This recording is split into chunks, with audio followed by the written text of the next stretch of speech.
What is your thoughts around the identity of money and the psychology of how it plays in our lives? Because a lot of people want to make more, they want to attract more, but they're just struggling with just the concept of it. Yeah. Well, I think we've been programmed quite a bit with our relationship with money. I mean, we have a relationship with everything known in our environment. You have a relationship, a neurological network in your brain for your parents, for your cell phone, for your computer, where you live, where you've lived in the past, what you're going to do tomorrow. That, for the most part, the brain is a reflection of everything that we know, right? So along with that is our relationship with money. I've never really lived in lack. That just wasn't part of it. Even when I went to college and I had to take out student loans and stuff, I always figured out a way. Let's back up and just look at how people form beliefs. Because most beliefs are created from past experiences, right? So children, when they're in their early ages, their brainwaves are very slow. Like their brainwaves are in alpha when they're like 7 to 12. They're in theta when they're like 2 to 6 years old, and they're in delta like when they're newborn to 2 years old. And so these brainwave states are states that were really suggestible to information. So when we hear information, we believe it. And we accept it, we believe it, we surrender to it as if it's the truth without analyzing it, because there's no analytical facilities yet. That's really, really important, because if you heard money is the root of all evil, money is bad, only certain people are allowed to make money, you have to work hard to make money, this is how you got to do it, and that becomes the foundation subconsciously, recording an audio file. So then we gain information from our environment, and the stronger the emotion we feel from experiences in our lives, the more altered we feel inside of us, the more the brain freezes a frame and takes a picture.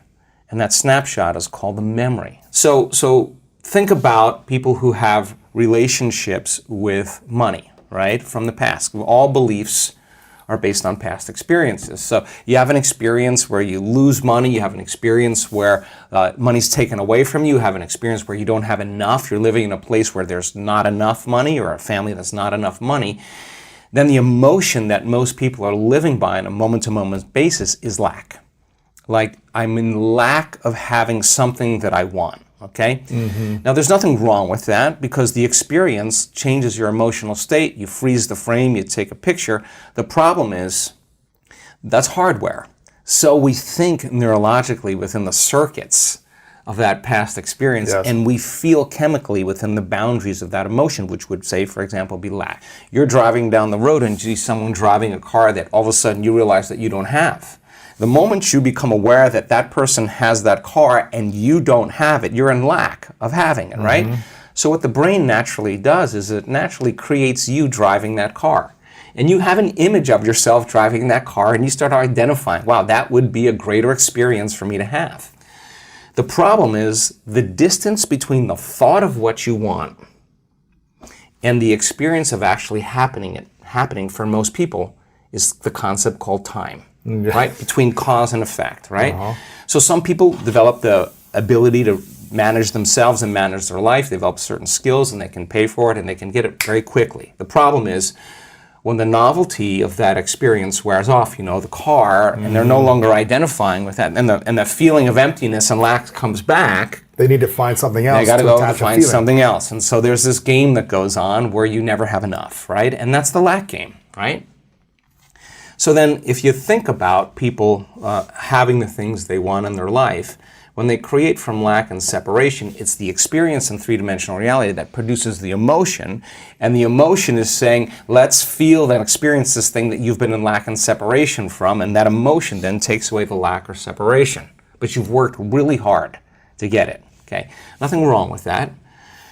Is there another way to do it? Yes. Okay, so the person who's living in lack is waiting for their wealth to feel abundant. They're waiting for their success to feel empowered. They're waiting for their healing to feel gratitude. They're waiting for their new relationship to feel love. They're waiting for their mystical experience to feel awe. That's the Newtonian model of reality, of cause and effect. Waiting for that event to happen to take away this separation or lack. Nothing wrong with it. It's the way most people create. But what we've discovered is actually something else. The moment you feel gratitude, your healing begins. The moment you feel worthy and abundant, you're generating wealth. The moment you're empowered, you are moving towards your success. The moment you're in love with yourself and you're in love with life, you'll create an equal. The moment you are in awe of life, you're going to have a mystical experience. And so that's causing an effect, right? So then if you can teach people then how to create, instead of from lack or separation, but create from wholeness, and create from what we call the quantum field instead of three-dimensional reality. So how do you get there, right? How do you get there? How do you get there? How do you get there? So we discovered that when you take all of your attention off your body and you are not paying attention to your emotions, your drives, your habits, if you could take all of your attention off of every element in your environment, your cell phone, your tablet, your computer, your car, your whatever it is, your bed, take your attention away from everything, every place that you live, where you sleep, or you work, and you're not thinking about time. You're not thinking about your schedule, where you need to be, or what happened yesterday. You can relax into the present moment. There tends to be a dramatic change in the way the brain functions when people do this properly. We call it getting beyond yourself, but in a sense, you're dissociating from your three-dimensional reality. Why? Because if you're thinking about anything in your three-dimensional reality, that's where your attention is and that's where your energy is, okay? So we kind of figured out this formula when people really become nobody, no one, no thing, nowhere, and no time. We're pretty much all of a sudden outside the constraints of the Newtonian world of got to do something to get an outcome. And if you can teach people how to linger there without a name, without a face, without a profession, without a family, without a culture, without a past, without a disease, you teach them how to be in this place we call the unknown, right? And you teach them that from that place, that invisible field, is where everything material comes from. And if they could create coherence in their brain, you need a strong signal in the brain. The more coherent the brain, the more stronger the signal. What do you mean a strong signal? Okay, let's see how I could say this. When most people, when we look at brains in real time, and we're looking at people's how their mind is working. When you're under stress, okay, stress is created by not being able to predict something that's going to happen in your life. The perception that something's going to get worse or you can't control something, right? So when that occurs, we switch on that primitive nervous system called the fight or flight nervous system, and the brain goes into this very alarmed state called high beta. That means pay attention to the outer world. There's danger out there. But if it's not a predator and it's traffic or your coworker or your ex, right. This is where it gets to be a problem because it becomes very maladaptive, right? So when we're in that state and the brain is in that aroused state, we try to control and predict everything. So every person, every object, everything, every place, even your body has a neurological network in your brain, right? So as the arousal happens, we start shifting our attention to all these elements, and like a lightning storm in the clouds, the brain starts firing very, very incoherently. And when the brain's incoherent, we're incoherent. That's not a strong signal. It's a static on the wire. That's disconnection. There is no signal. Right.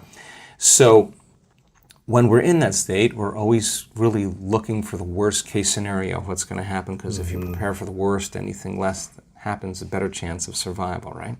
So in this kind of aroused state, as we shift our attention to each one of these elements that are known in our environment, the brain starts compartmentalizing and firing out of order. And that is what creates what's called autonomic dysregulation. That causes the brain and body to get really out of balance, right? So in that state, we're over-focused. You know, when you're stressed, you're over-focused on something. You can't stop thinking about it.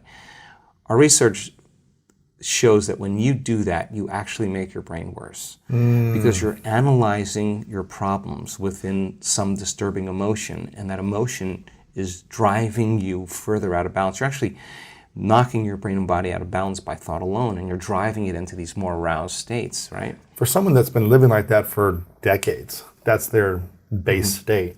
How do they even realize how to get out of that? They don't. Usually it takes crisis, right? It takes trauma. Extreme breakdown. Yeah, breakdown. A loss, a death, all of a that. Breakup, a divorce, a near bankruptcy, whatever it is, a disease, a diagnosis, whatever, something where you just can't go on business as usual. Like, now it's time to really start looking, right? They have to wake up then. Yeah. So let's get back to the concept of abundance here, because you need a strong signal in this field. Right. So then, if you can teach people to do the exact opposite, go from putting all of their attention on everything physical and material in the world of separation, and instead of narrowing their focus on something material, ask them to broaden their focus and put it on nothing.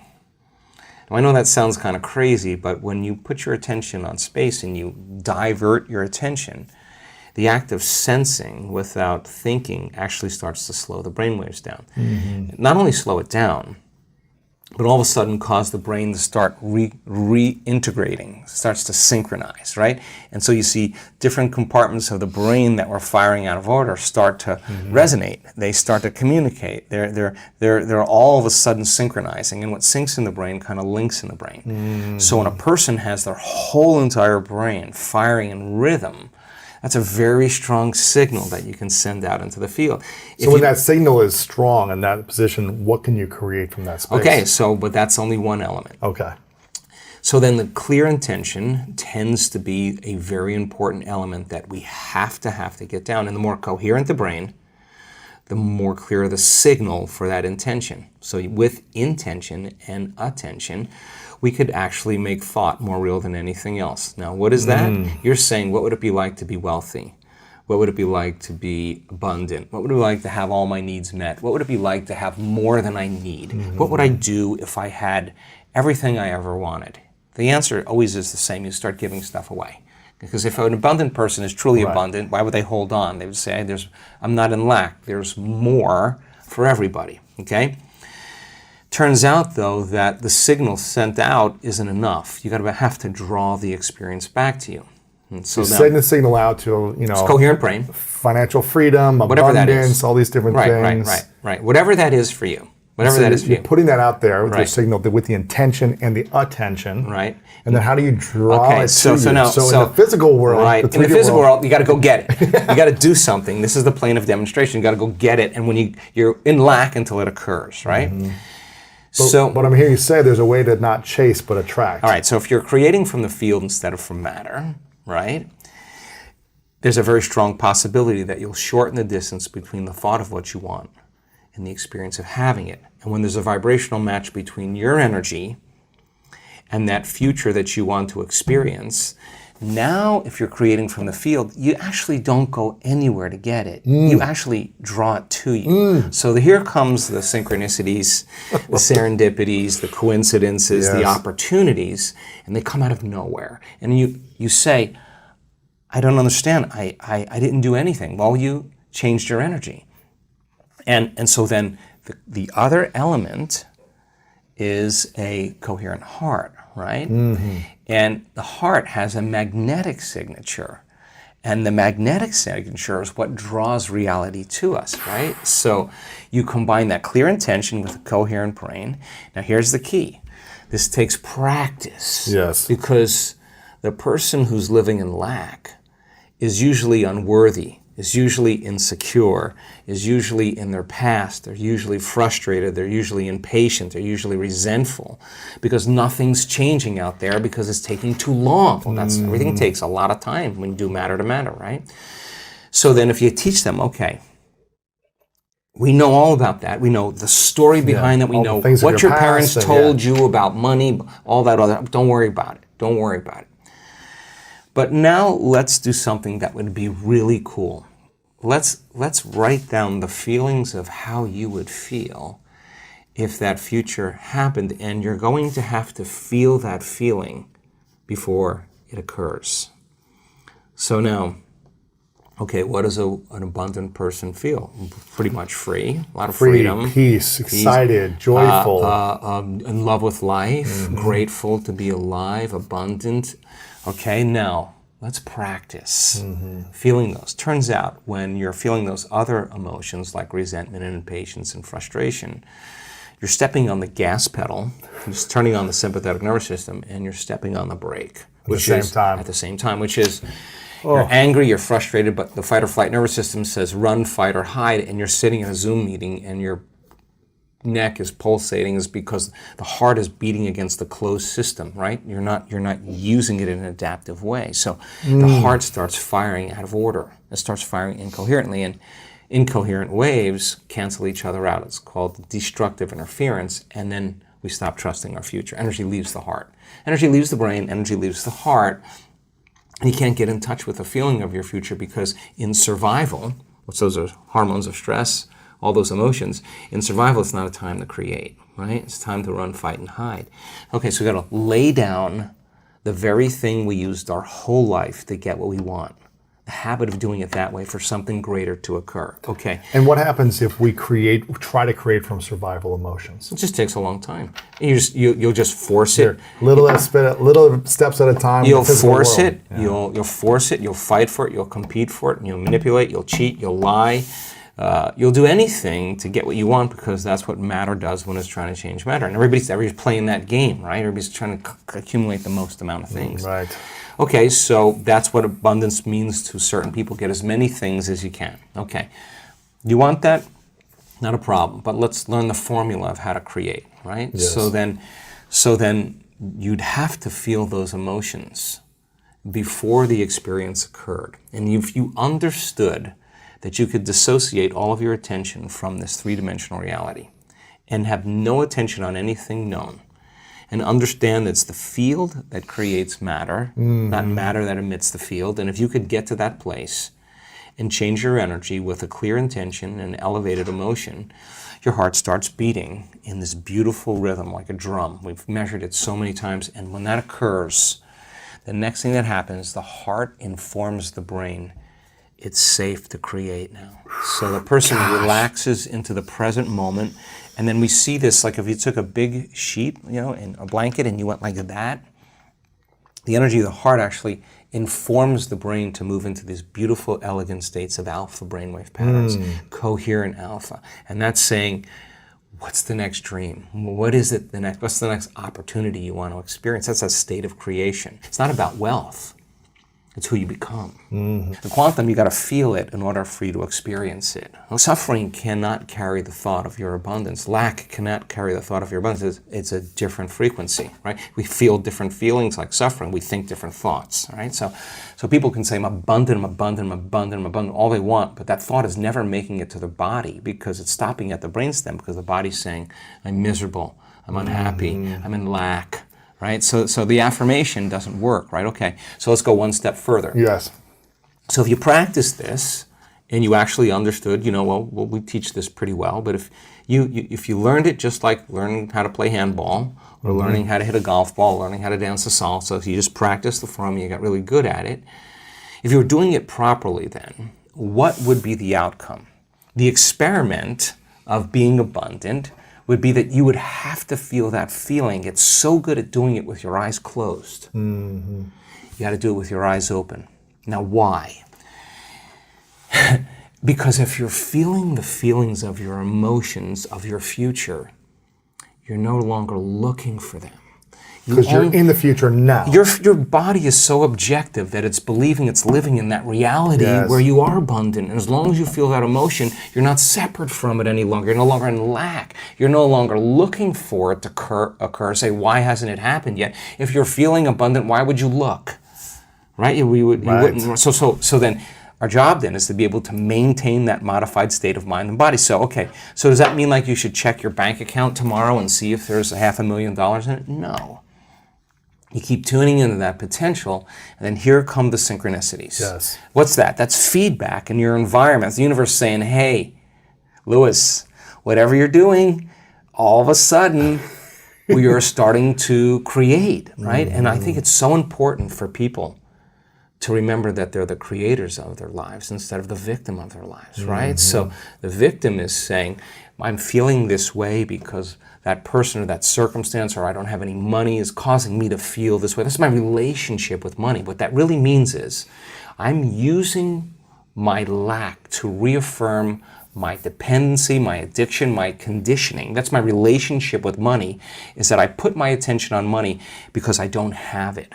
So their relationship with money is, of course, built on lack. And so when they don't have it, they feel bad. And what they're really saying is, my outer environment, my reality is actually controlling the way I feel and the way I think. So, Louis, why are you in a good mood today? Things are going good. Why in a bad mood? Things are going bad today. So this unconscious program of victimization is saying that we're allowing our environment to influence the way we feel and the way we think. Isn't that what victimization is? And the stronger the emotion we have to our lack, the more we put our attention on the fact that we don't have it, right? Yeah. And so then the person has forgotten that they're creating reality, because what they're creating is lack. And they're creating more of it. And then they try harder, and they force harder, and they control more. And they're more exhausted, and their body's tired. And they're breaking down, right. So the experiment then is, let's try it another way. Let's create from the field instead of from matter. Get a coherent heart, get a coherent brain, relax in the heart, and energy moves right into the brain. We've measured this 1,000 times. And all of a sudden, the person moves into these beautiful, elegant brainwave states where they're super creative, right? So the longer you're conscious of that energy, the more you draw that future to you. So then, what does the synchronicity mean? It means whatever you're doing inside of you is producing that effect outside of you. Pay attention to what you did. Keep doing and do more it again. Yeah. So generate a little bit more abundance. Just do it for an experiment. Now, when the synchronicity happens, do you think you feel suffering, or do you think you feel a little excitement? You feel inspired, right? So then that synchronicity is saying, use this energy, use this feeling. It should be easier for you to feel this now, and go back and do it again. Keep the experiment going. Then here comes the promotion. Here comes the email. Here comes the person you meet at the right time. Yes. Right? Whoa, we have something happening here, and then that becomes the momentum, right? So then we generate abundance. That's how we do it. And the relationship... It doesn't just happen by accident. We generate it. We generate abundance, right? So then if you have an hour meditation where you're tuning into your abundant future, but then you're spending the other 15 hours a day in lack, don't expect anything to change. You defaulted. You're back to the old energy. And if you say it's that person or that circumstance or that bank account, I'm going to say you're back to the unconscious program of being a victim, right? So then let's go a step further.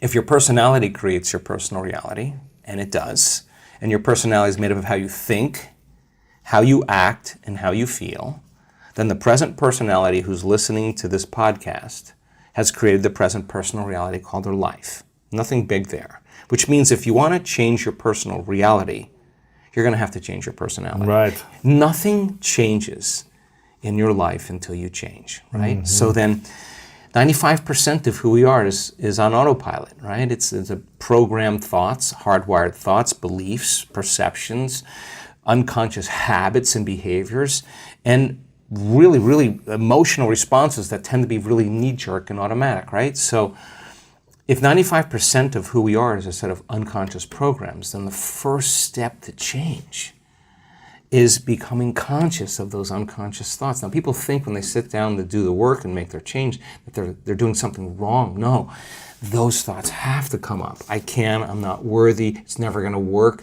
But the person who's truly persevering towards their abundance realizes just because they have that thought doesn't mean it's true. They're curious on what's on the other side of that thought. Well, that's just the thought, right?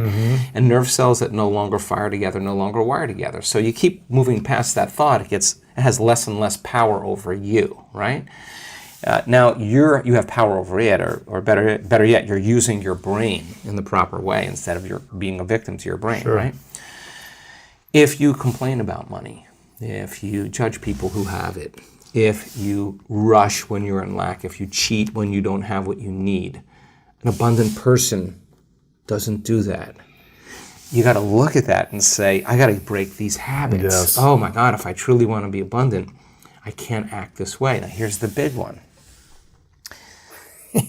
If I truly want to be a new personality that's in a new personal reality, I can't take lack with me.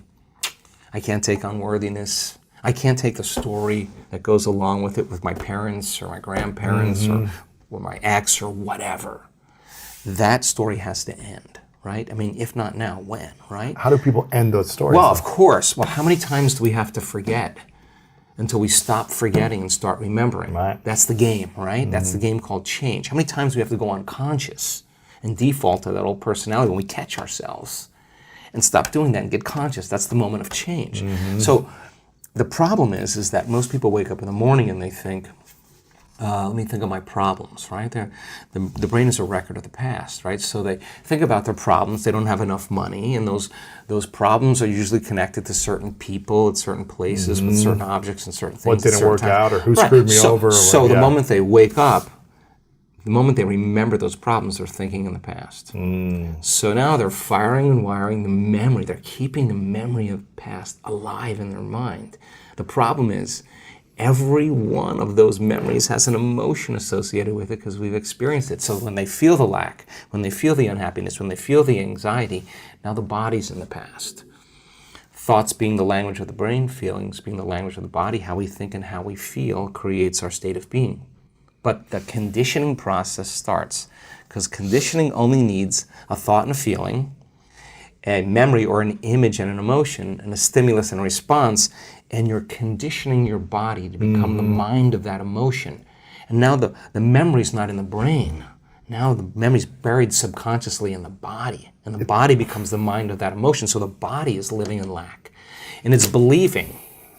The body is that through the nervous system, or is that through neurochemical, the cells, everything? So the body's so objective that it does not know the difference between the real life experience that's creating the lack and the emotion that you're creating by thought alone called lack. The body's believing it's living the same past experience every day. Why? Because the end product of an experience is an emotion. Well, if your life is changing, but you're still feeling lack, don't expect anything to change. You won't even see it. You'll walk right past it. You're viewing your life through the lens of the past. Okay, so then the person realizes that all their friends are making money and they're doing stuff, and they're like, wow, I'm really feeling lack now. So then when it no longer becomes about your abundance and it becomes about your change, that's a valuable moment. When it's no longer about your healing, but it's about your change. I paid attention to a lot of people in the last couple of years tell their story. The people who heal in this work from cancers and all kinds of chronic health conditions and Parkinson's and strokes and paralysis and all kinds of things. Yeah, okay, so the hardest part about all of this is making a different choice. And the moment you decide to make a different choice, get ready, it's going to feel uncomfortable. Right. It's going to feel unfamiliar. Your body's all of a sudden saying, hey, Lewis, why don't you start thinking those same exact thoughts, do the same things, make the same choices, demonstrate the same behaviors, have the same experiences, so you could feel that feeling of lack. Complain again to somebody, call somebody up and say how miserable your life is, right? And that's the known, right? So the body is always influencing the mind to return back to the familiar territory. To the default. The next fundamental question is, how would an abundant person think? Write it down, dude, and fire and wire those thoughts in your brain and install the hardware. Keep doing it with attention and intention. It becomes the new voice in your head. It becomes a software program. Then say, okay, how am I going to be in my life today? What would an abundant person, how would they behave? And before you reach for your cell phone and start scrolling through your social media, close your eyes and rehearse in your mind how that person would walk, how they would breathe, how they would smile, how they would greet people, how they would be on Zoom calls, how would they be in traffic, how would they be at dinner. And the act of closing your eyes and mentally rehearsing the act, if you're truly present, the brain does not know the difference between the real life experience and what you're imagining. In fact, just a little bit of time, you start to install the neurological hardware to look like you already did it. Now the brain is no longer a record of the past. It's primed for the future. Keep doing it. Keep rehearsing. No different than playing an instrument. No different than learning how to dance. No different than learning how to act or play a sport. Everybody's always rehearsing, right? The rehearsal process changes the brain to look like you've already done it. You've already experienced it. Now, what's the essential part of that? The hardware is in place. Now, all you got to do is step into the footprint. You keep doing it, it becomes a software program. You start acting like an abundant person. Everything changes. Your energy changes, your mood changes, the way you walk, the way you breathe, your posture changes. You're out of the known, right? Yes. You got to condition the body now emotionally into the future. Can't open your eyes in the morning until you are feeling worthy to receive. And if you can't feel worthy to receive, then if not now, when? If it takes you 2 hours to get there, ask me if it's worth 30 years of running, trying to get what you need matter to matter. Okay, so then the person who wrestles with their lack, they're out of the bleachers. In order for us to change a belief or perception about ourselves and our lives, we have to make a decision with such firm intention that the amplitude of that decision carries a level of energy that's greater than the hardwired programs in your brain and the emotional conditioning in your body. And your body literally has to respond to your mind. That the choice that you're making to change in that moment becomes a moment in time that you never forget. And here's the key. Physically. Physically, the stronger the emotion you feel when you make that choice, the more you'll remember the decision. Okay, so then how do we down-regulate that old belief? If the trauma created an emotional quotient of 6 or 7, then your decision to change your beliefs got to be a 9. Right. And you got to come out of your resting state, and that moment has to define you. You could say, I know exactly where I was, the time of day it was, who I was with, when I made my mind up to change, right? Because you created a long-term memory. Long-term memories are created from strong emotion, yes. right? But the amplitude of that emotion is greater than the betrayal. Boom, the body starts responding to the mind, and you're actually giving your body a taste of the future emotionally. So you brand your... What's possible. No, your body's actually getting the taste of that future event. It's experiencing the future now. Now, exactly. Big explosion in the quantum field. Big explosion.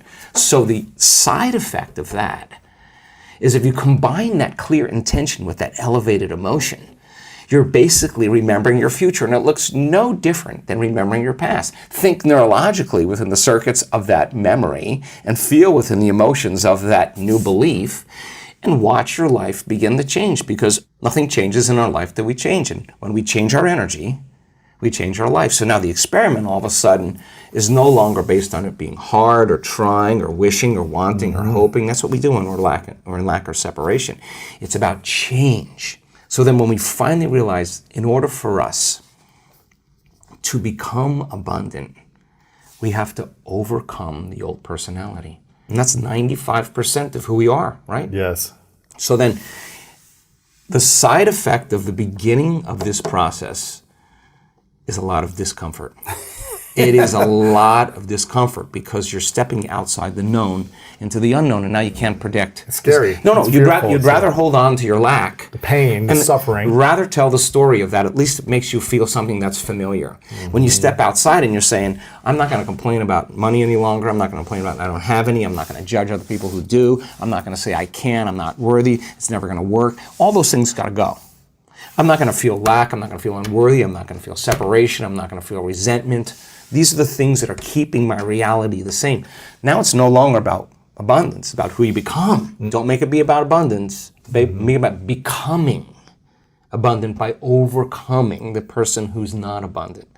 The person who heals themselves from a health condition, who's no longer thinking the same way, no longer acting the same way, no longer feeling the same way. You ask them where that disease is when they stand on the stage in front of 1,500 people or 3,000 people, and that's a 4-minute mile. Everybody's leaning in. That's truth right on the stage. They say, where is that?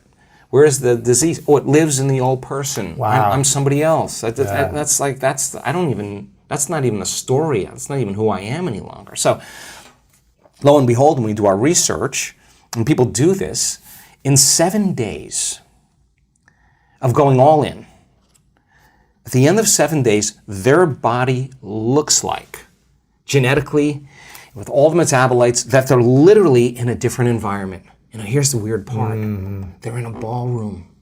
Right. There's not a lot happening in a ballroom. Right. What's happening in a ballroom? I've been to thousands of ballrooms. Yeah. But the environment somehow looks like they're living in a very prosperous, very healthy, very loving, nurturing, very whole environment. Why?